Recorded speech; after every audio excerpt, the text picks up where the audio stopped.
Welcome to the deep dive. Forget what you think you know about elementary school today. We're plunging into fourth grade. That year, around 9 or 10, often called upper elementary, might seem like just another school step, but trust us, it's a launch pad of surprisingly complex changes. Absolutely. Fourth grade isn't just another year.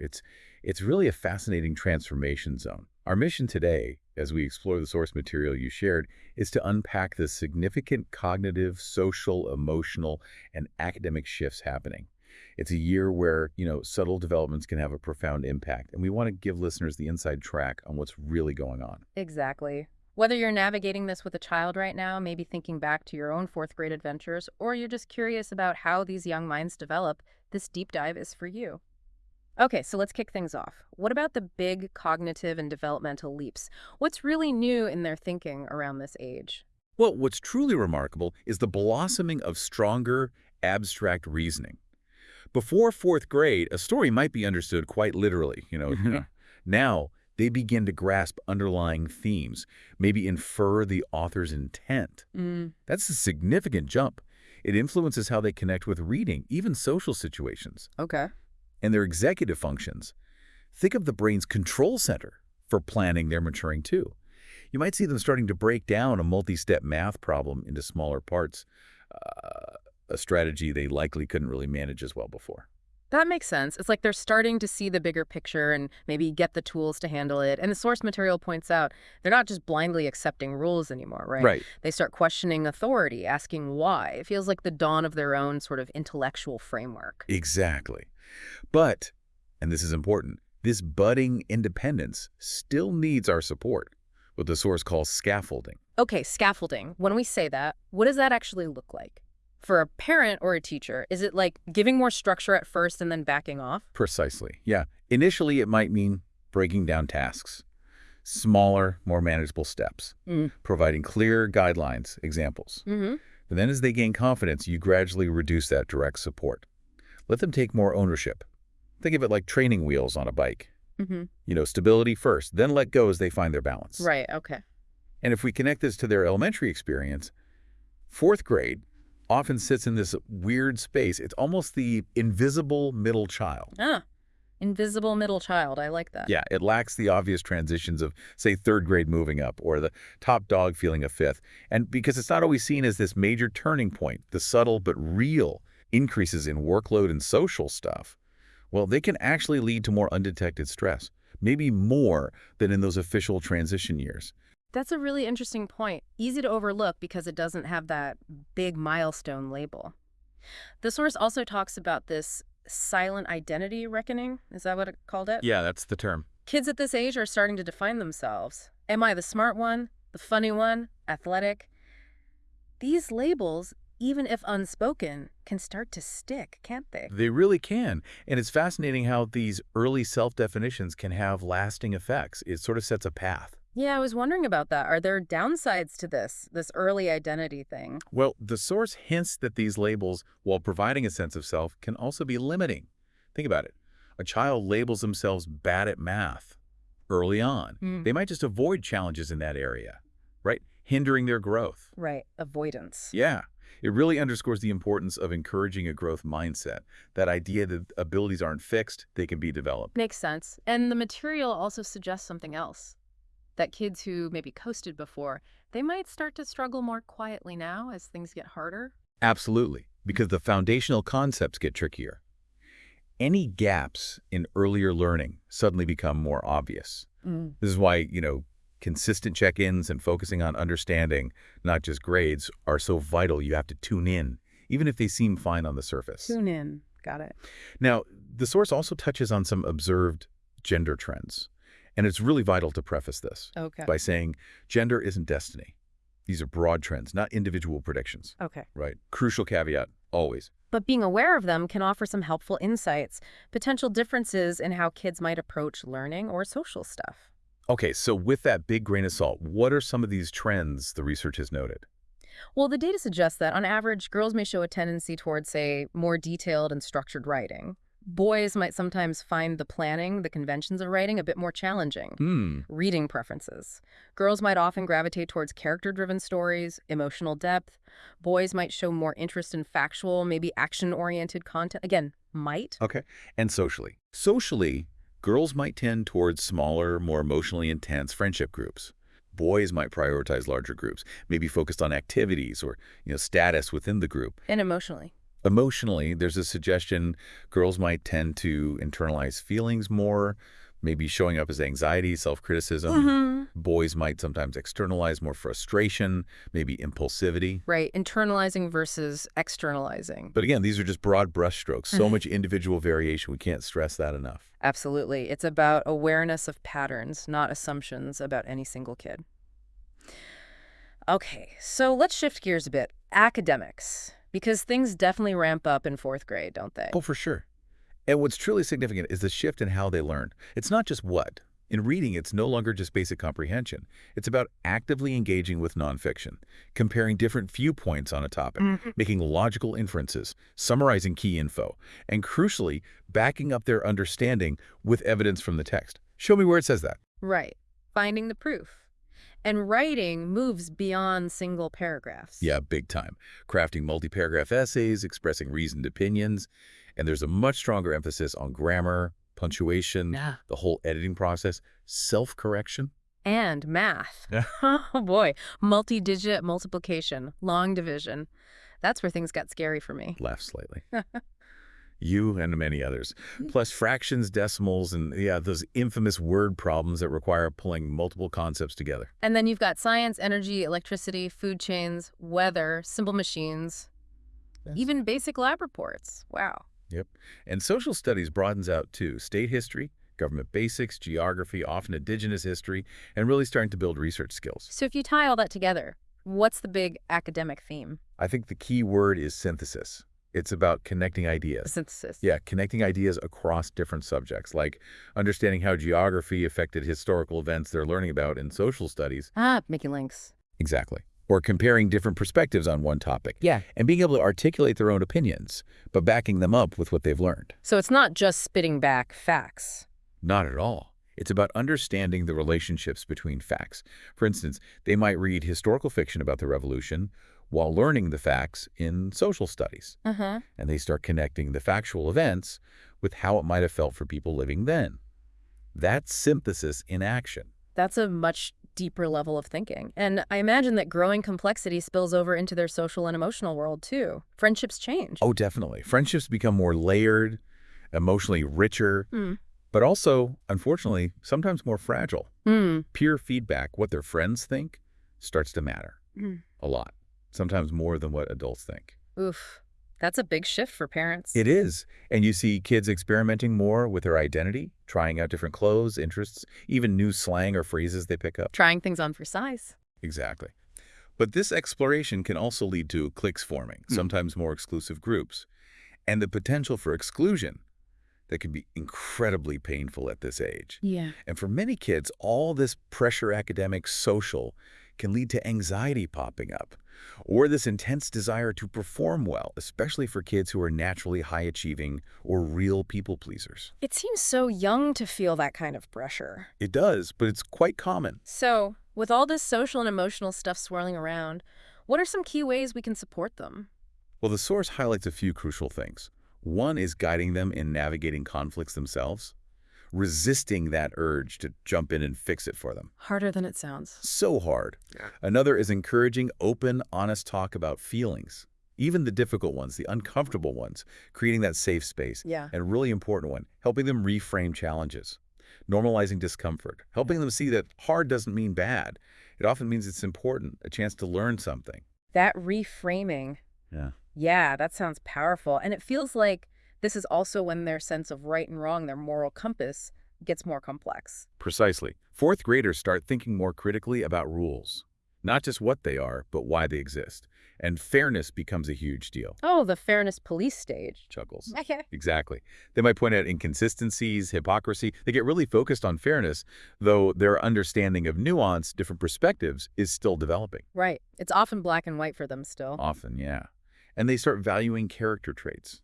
More honesty, loyalty, kindness in their friends. So the source suggests talking about moral dilemmas, like those tricky situations with no easy answer. Yeah, that can be really valuable, exploring those gray areas. And as the source points out, helping them think not just about the action, but its impact on others.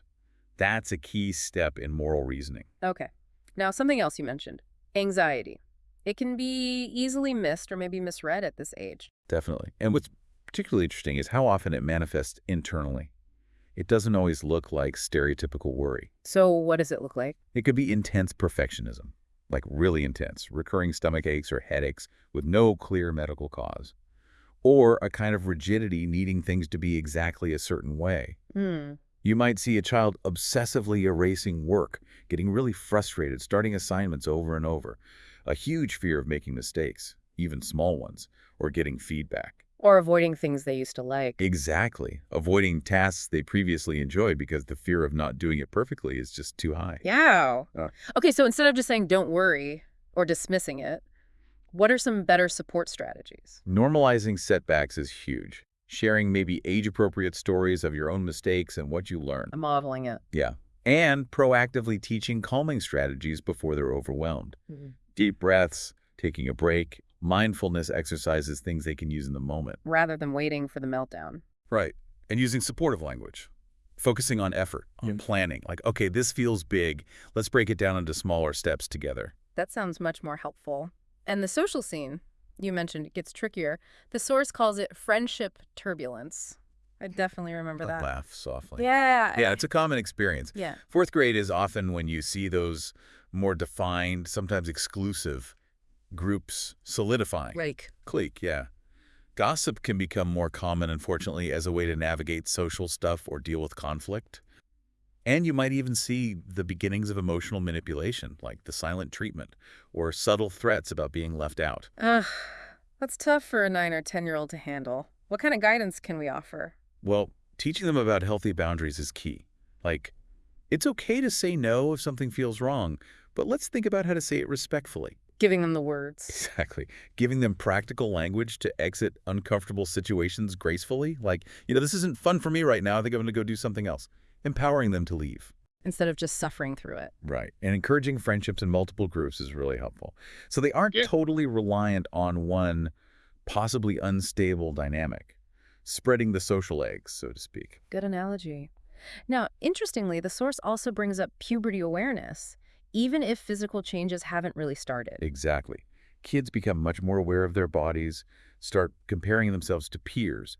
Appearance, fitting in, it becomes a bigger factor. So what might we see?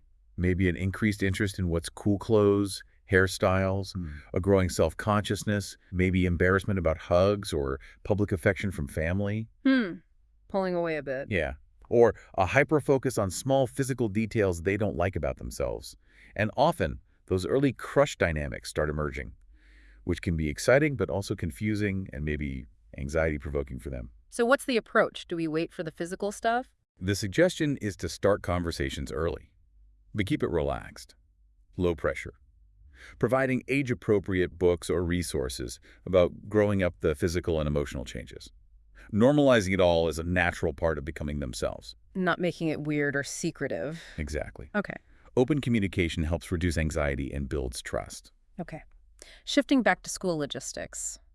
Homework and organization, that ramps up too, right? Oh, significantly. They often have assignments across multiple subjects each night, regular vocab practice, math fluency drills, deeper reading comprehension tasks, longer-term projects needing planning over weeks, more group work, maybe even oral presentations. It all demands much better organizational skills and time management than before. That sounds like a lot for a 10-year-old. How can parents help at home without, taking over? Good question. Helping them break down big assignments into smaller steps, mini deadlines, that makes it feel less overwhelming. Chunking it. Exactly. Encouraging consistent use of planners, calendars, maybe folders for different subjects. Finding a system that works for them. And focusing on their thinking, not just the answer. Asking questions like, how did you figure that out? Or, can you explain your reasoning? That promotes deeper learning and independence. Rather than just checking if it's right or wrong. Precisely. And this actually ties into a really critical shift in their learning journey. Moving from just, I know, to understanding how I know. The evidence piece again. Exactly. Fourth grade is a big transition towards evidence-based thinking. It's about emphasizing citing sources. Where did you learn that? Getting them used to that early. Yes. Backing up claims with reasons and proof. What makes you think that? Show me the evidence. And learning to question different viewpoints respectfully. This is really where critical thinking skills start to take root. So praising their curiosity, their thoughtful questions, becomes just as, if not more, important than praising correct answers. That's a great point. Fostering that inquisitive mind. What about outside the classroom? Extracurriculars. Yeah, this is often a great age for kids to start building real mastery in something they enjoy. Sports, music, art, clubs. They can also start taking on small leadership or helper roles within those activities, like mentoring younger kids. It's fantastic for building competence and exploring passions. But I guess there's a balance to strike. Oh, absolutely. Caregivers need to help them balance commitment with downtime, avoid overscheduling and burnout. It's easy to get caught up in doing all the things. True.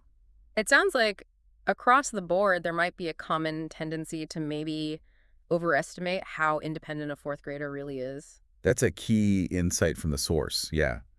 There's often this gap between the responsibility we think they can handle and their actual developmental maturity. Like what? What are some examples? Well, we might assume they can totally manage their schedule and homework independently, but reality is they often still need reminders, visual aids, check-ins. Okay. Or we might think they should know better in a tricky social situation. They might know the rule intellectually, but lack the emotional regulation or the social skill to actually apply it smoothly under pressure. Right. Knowing isn't the same as doing. Exactly. And with friendships, yes, they're more complex, but kids still need guidance, new communication tools to navigate conflicts effectively. They don't just magically figure it out. So the key is? The source calls it practice with supervision, giving them chances to develop these skills, but with our support and guidance readily available, not just throwing them in the deep end and expecting complete independence. Practice with supervision. I like that. Okay, so thinking about potential difficulties, what are some specific red flags? Signs that might suggest a deeper issue parents or teachers should look out for? The source lists several important ones. A noticeable pattern of self-isolation or withdrawal from friends that could signal peer rejection, anxiety, maybe even depression starting.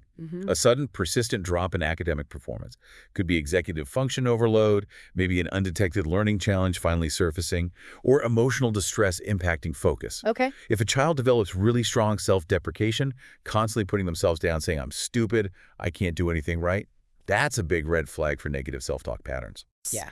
An intense fixation on perfection, being unrealistically hard on themselves. That can be an early sign of unhealthy perfectionism or performance anxiety. And avoiding group work. Consistently avoiding group work or presentations could point to social anxiety or maybe difficulties with collaboration skills. The really important thing here is that kids this age can often seem fine on the surface. They get good at masking things. Right. So it's vital to proactively check in, especially during quieter moments. Pay attention to those subtle shifts in behavior or mood. Don't just assume no news is good news. So when you say self-isolation, are we talking about like a kid who used to love play dates now always wanting to be alone? Exactly. It's about noticing those changes from their typical baseline behavior and being curious, gently curious, about what might be driving them. Okay, so what are some concrete tools or practices we can intentionally introduce in fourth grade to help them navigate all this? Well, introducing basic digital research skills is huge now. How to find trustworthy sources online, basics of citation, what plagiarism even means, foundational digital literacy. Super important. Definitely. Explicitly, teaching study strategies is also key. Flashcards, color-coding notes, breaking info into chunks, summarizing out loud, making learning more active and effective. Not just passive reading. Right. Providing chances to practice presentation skills, simple things like posture, speaking clearly, making eye contact, building that confidence, helping them learn basic time blocking or planning for homework and activities, and practicing emotion coaching, asking open-ended questions like, what would you tell a friend feeling this way?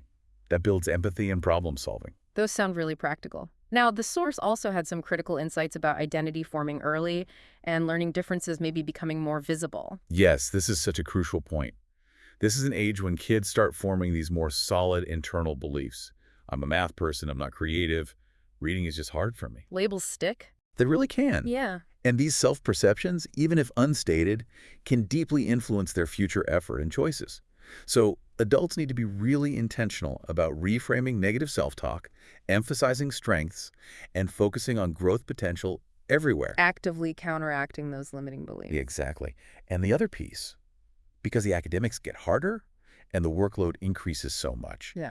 Previously subtle or maybe masked learning differences like ADHD, dyslexia, dysgraphia, processing issues, even being gifted with a learning challenge, which is called twice exceptionality. Right.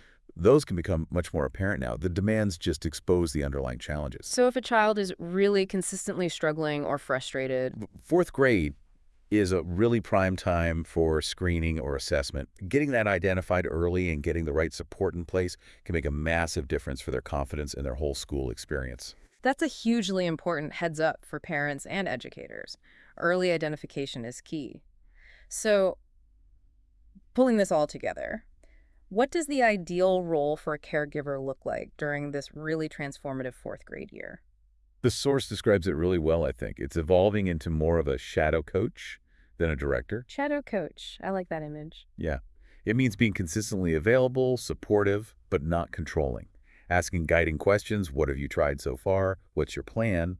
Rather than just jumping in with solutions. Encouraging their thinking. Right. Creating a safe space where they can express feelings, even difficult ones like frustration or resistance, without judgment, and actively modeling emotional flexibility yourself, how you handle setbacks. Showing, not just telling. Exactly. There's a key phrase the source suggests keeping in mind. I'm here if you need help, but I believe you can handle this. It's about fostering that growing independence while still being that reliable safety net.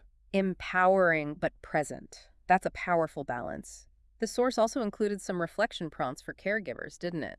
Yes, really thoughtful ones. They're designed to get caregivers thinking about things like, how do they usually respond when their child expresses self-doubt? Are they focus more on helping the child build their own coping tools, or do they tend to just remove the obstacle for them? Building resilience versus rescuing. Exactly. Also prompting reflection on the long-term skills they hope their child develops. How they themselves model balance and handle stress. Are there areas where maybe their expectations are a bit too high for this age? Checking those assumptions? Right. How do they react to the child's frustration? What messages, spoken or unspoken, are they sending about failure, effort, self-worth? And crucially, are they paying attention to those invisible social and emotional shifts, not just the grades? Lots to think about there for parents and educators. Yeah. So, to wrap up all these fascinating insights, Mhm. what's the main takeaway from our deep dive into the world of fourth grade? I think ultimately it's that fourth grade is a truly pivotal time. It's characterized by significant, but often quite subtle developments across all areas: cognitive, social, emotional, academic. It really demands a mindful, responsive approach from the adults involved. One that prioritizes understanding these nuances and providing tailored support, not just relying on generalizations about 9 and 10-year-olds. It definitely sounds like a year that's far more complex and maybe more rich than it might seem on the surface for these kids. Absolutely. And maybe that brings us to a final thought for our listeners. Yeah. What are the invisible shifts happening right now in the young people around you? And how might a deeper understanding of this dynamic developmental stage, fourth grade, that 9 to 10 age range, how might that help you connect with them and support them more effectively on their own unique journey?